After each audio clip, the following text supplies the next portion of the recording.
Hello friends, आज का हमारा टॉपिक है नवपाषाण काल। तो चलिए स्टार्ट करते हैं। तो फर्स्ट ऑफ ऑल, नवपाषाण या नवपाषाण न्यूलिथिक जो शब्द है उसका सबसे पहले यूज़ जो था वो 1865 में जॉन लुबक नाम के पर्सन ने अपनी प्रीहिस्टोरिक टाइम्स में किया था। अब वर्ल्ड के कंटेक्स्ट में अगर हम देखें तो नवपाषाण काल यानी न्यूलिथिक एज का स्टार्टिंग 9000 बीसी से स्टार्ट होता है। बट अगर हम लोग इंडिया की बात करें तो ये 7000 बीसी से स्टार्ट होता है। और 1860 में सबसे पहले ले मैसूरिये ने नवपाषाण काल का प्रथम प्रस्तर उपकरण उत्तर प्रदेश की टोंस नदी की घाटी से प्राप्त किया था। देन अगर हम लोग बात करें नवपाषाण काल के इम्पॉर्टेंट फीचर्स की, तो हम लोग देखते हैं कि इस काल में मानव ने अनाज उगाकर और पशुओं को पालतू बनाकर भोजन की स्थायी व्यवस्था कर ली थी। और इसी कारण से मानव के जीवन में स्थायित्व आ गया था, यानी वो अब एक जगह सेटल्ड हो गया था। हालांकि कृषि उपज या उत्पादन के कारण उसको संग्रह करने की आवश्यकता हुई, और इसी संग्रह करने की आवश्यकता ने उसको मृद भांड यानी मटके बनाने को अग्रसित किया। और ये जो मटके होते थे स्टार्टिंग में हाथ के बनाए हुए होते थे, बट आफ्टर सम टाइम जब उसने चाक का आविष्कार कर लिया तब मटके चाक के ऊपर बनने लगे। देन हम लोग देख रहे हैं कि अब मनुष्य की या मानव की न्यू इकोनॉमिक एक्टिविटी यानी जीविकोपार्जन की गतिविधि कृषि हो गई थी। इसी कारण से उसको नए प्रकार के औज़ारों की ज़रूरत पड़ी। अभी जो नए प्रकार के औज़ार होते थे ये पहले की तरह पत्थर से पत्थर को मार कर नहीं बनाए जाते थे, जबकि पत्थर को घिस कर जो मन माफिक आकार है उसको दिया जाता था। इसीलिए ये जो औज़ार होते थे इनके ऊपर ऐसा लगता था कि जिससे कोई पॉलिश की गई हो। इसके बाद वनस्पति कृषिकरण और पशुपालन से एक स्थान पर बसने की शुरुआत हुई, सेटलमेंट आया, और जिससे फर्दर ऑन ग्राम समुदाय यानी गांवों की शुरुआत हुई।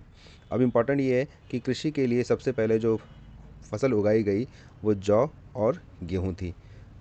और इन्हीं सब परिवर्तनों के कारण जो हमें नवपाषाण काल में देखने को मिलते हैं, इसीलिए कई बार विद्वान इस काल को नवपाषाण क्रांति भी कहते हैं। अब अगर हम नवपाषाण काल से संबंधित जो प्रमुख स्थल या साइट्स हैं उनको देखें तो उनको हम लोगों ने 5 मेजर डिवीज़न दिए हैं। पहला जो भाग है वो उत्तर पश्चिमी भाग से आता है जहाँ पे बलूचिस्तान है। तो वहाँ पे हमें मेहरगढ़, किली गुल मोहम्मद, राना घुंडई, जलीलपुर और सराय खोला जो प्रमुख नवपाषाण या न्यूलिथिक साइट्स हैं। कश्मीर में दो इंपॉर्टेंट साइट्स हैं जो झेलम घाटी के अंदर है, एक है बुरजहोम, दूसरी है गुफा कराल। फिर उत्तरी भारत में अगर हम देखें तो कोल्डी हवा, महागढ़ा, लहुरा देवा, चौपानी मांडो, टोकवा, ये सभी के सभी स्थल यूपी यानी उत्तर प्रदेश में स्थित हैं। देन चिरांद और सेनुआर ये बिहार में है। फिर अगर हम पूर्वी भारत में जाएं तो पांडुराज ढेरी वेस्ट बंगाल में, सरुतरु डाउजली हर्डिंग असम के अंदर। और प्रायद्वीपीय भारत की बात करें या दक्षिण भारत की बात करें तो मस्की, ब्रह्मगिरी, हल्लूर, कोडक्कल, पिपली हिल, सगनकल्लू, टी नरसीपुर, टेक्कलकोट ये कर्नाटक में सिचुएटेड हैं। पय्यमपल्ली तमिलनाडु के अंदर है। उतनूर, कोडेकल, पलवाय, नागार्जुनिकोंडा आंध्र प्रदेश में है। अब इम्पॉर्टेंट क्या है कि इन साइट्स को हमें याद करना है, और इसके साथ साथ कुछ ऐसी इंपॉर्टेंट साइट है जहाँ पे हमें यूनिक फीचर्स मिले हैं, उनका हम लोग अभी डिस्कशन अलग से करेंगे। तो आपको पहली बात तो इन सबको पता होना चाहिए, क्योंकि एग्ज़ाम में क्या करते हैं वो सिंपली पूछ लेंगे कि असम में कौन सी न्यूलिथिक साइट है या कर्नाटक में कौन सी न्यूलिथिक साइट है। इस तरीके से वो रीजन वाइज भी आपसे एग्ज़ाम में क्वेश्चन पूछते हैं।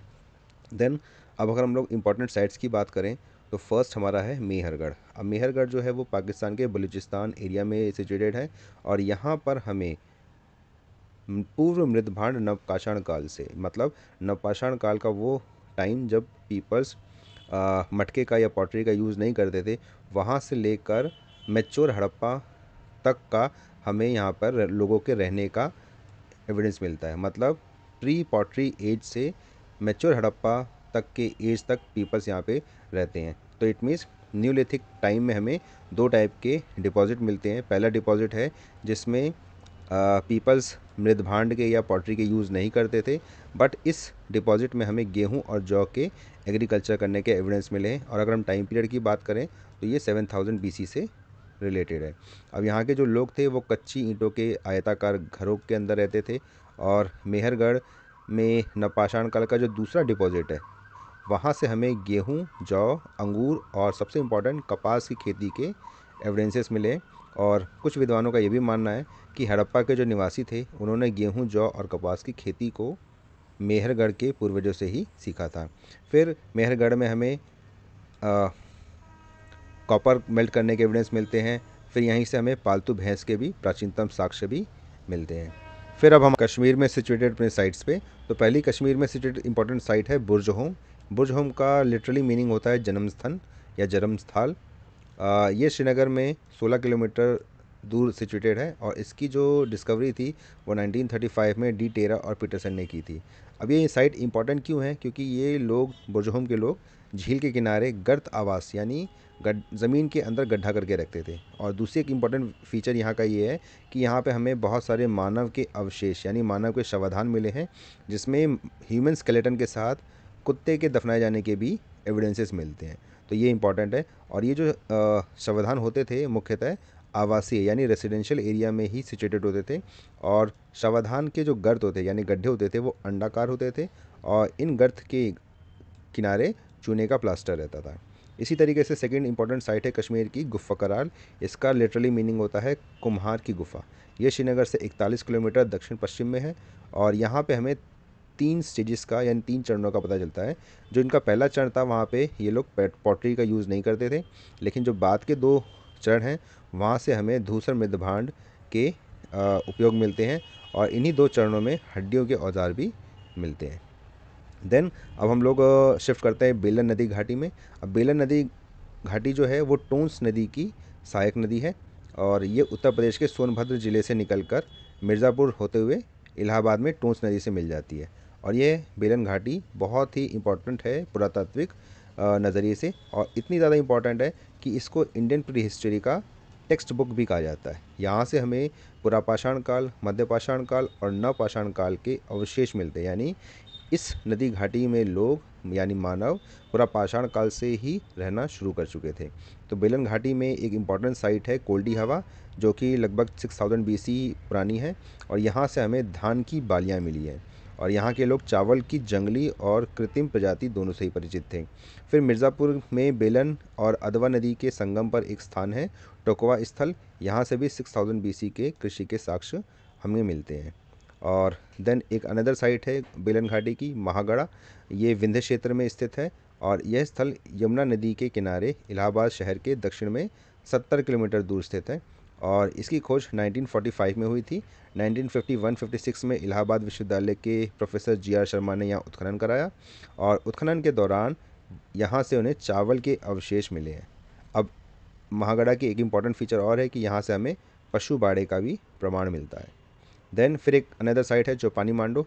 ये भी इलाहाबाद की मेजा तहसील में बूढ़ी बेलन नदी के बाएं किनारे पर है और इस स्थल को 1967 में BD मिश्रा ने खोजा था। यहाँ से भी हमें पुरापाषाण काल से नवपाषाण काल तक के तीनों चरणों का डिपॉजिट मिलता है। और यहाँ पे इम्पॉर्टेंट ये है कि हमें मधुमक्खी के छत्ते जैसी झोपड़ियों के साक्ष्य भी मिल रहे हैं। और विद्वानों का मानना है कि चौपानी मांडो के जो मृदभांड है यानी पॉटरी है, मटके हैं, वो संसार के प्राचीनतम साक्ष्यों में से एक है। देन अब हम लोग उत्तर प्रदेश के संत कबीर नगर ज़िले की तरफ मूव करते हैं।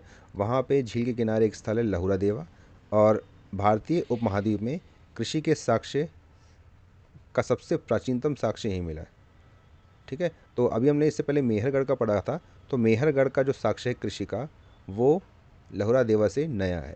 यानी अगर दोनों को कंपैरिजन करें तो लहुरा देवा का ज़्यादा प्राचीन है। बट हमें एक चीज़ माइंड में रखनी पड़ेगी कि लहुरा देवा से हमें चावल के साक्ष्य मिले हैं और मेहरगढ़ से हमें गेहूं और जौ के मिले हैं। तो अगर आपसे पूछा जाएगा गेहूं और जौ के सबसे पुराने साक्ष्य कहाँ से मिले हैं तो आप बोलेंगे मेहरगढ़। बट अगर आपसे पूछा जाए चावल के सबसे पुराने साक्ष्य कहाँ से मिले हैं तो आपका जवाब होगा लहुरा देवा। और अगर आपसे पूछा जाए लहुरा देवा और मेहरगढ़ में सबसे पुराना कौन सा है तो आपका जवाब होगा लहुरा देवा।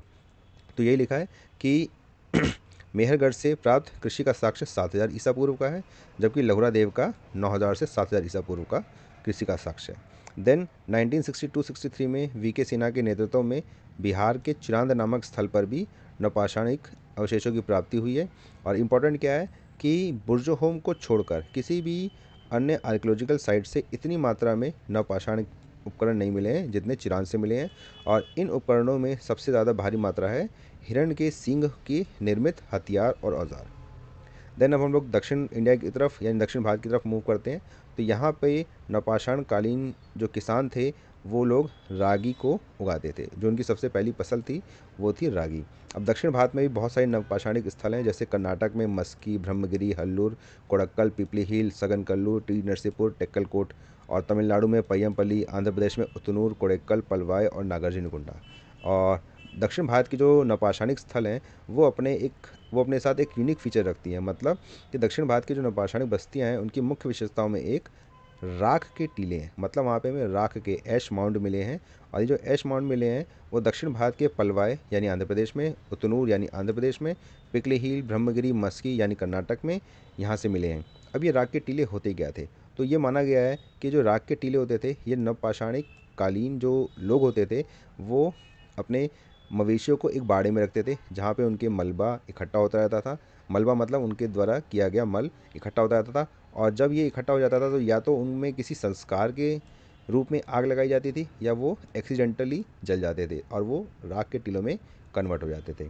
तो यहाँ पे हमारा ये नवपाषाण काल से संबंधित ये लेक्चर ख़त्म होता है। अगर आपको हमारा वीडियो अच्छे लग रहे हैं तो आप हमारे चैनल को सब्सक्राइब कर सकते हैं, वीडियो को लाइक कर सकते हैं और इसको शेयर करें। और अगर कोई आपको इसमें लूप होल या कोई मिस्टेक दिख रही है तो आप इसको कमेंट बॉक्स में कमेंट कर सकते हैं। Thank you.